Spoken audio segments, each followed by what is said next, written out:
சரியா? அவங்க தான் உங்களை பார்க்கணும்னு ஆசைப்பட்டாங்க. அவங்க உங்களை 3 பேரையும் தனித்தனியா பார்த்தோம். இப்போ எல்லாத்தையும் மொத்தமா நினைச்சிருவங்கள சரியா? அவங்க கூட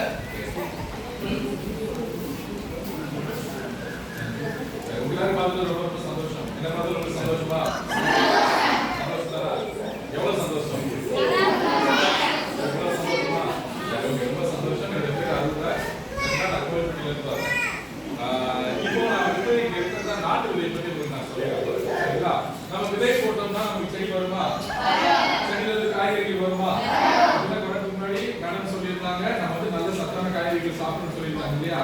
ஆனா நம்ம சாப்பிடுற காய்கறிகள்ல பல நேரங்கள்ல நாம சாப்பிடுற காய்கறிகளோடு சேர்த்து தேவையில்லாத விஷயங்களை நம்ம எடுத்துக்கிறோம்.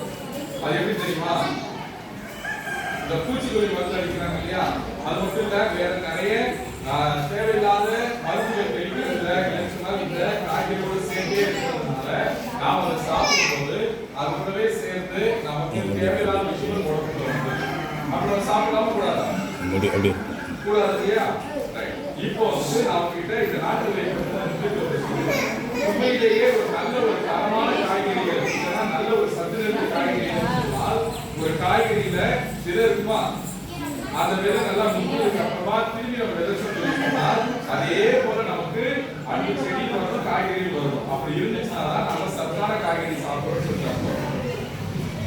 இன்னைக்கு இப்போதைக்கு சமீப காலத்துல இருந்துச்சுன்னா கொஞ்ச நாட்கள் கொஞ்ச வருஷங்களாவே நமக்கு கிடைக்கிற காய்கறிகள் எல்லாமே கலந்து காய்கறிகளா இருக்குது, இல்ல நீர் குறைஞ்சதான காய்கறிகளா இருக்குது. அப்படி இருக்கிறதுனால என்ன தெரியுமா ஆகுது? நாம சாப்பிடுவோம், ஆனால் அந்த சாப்பாட்டுல நமக்கு வேண்டியதான சத்து நமக்கு வந்து சேர்றதில்லை. அது மட்டும் இல்ல, அதுல இருக்கிற விதையை நம்ம திரும்ப விதைச்சா கூட அந்த விதையில இருந்து நமக்கு தேவையான காய்கறிகள் வரப்போறது இல்லை.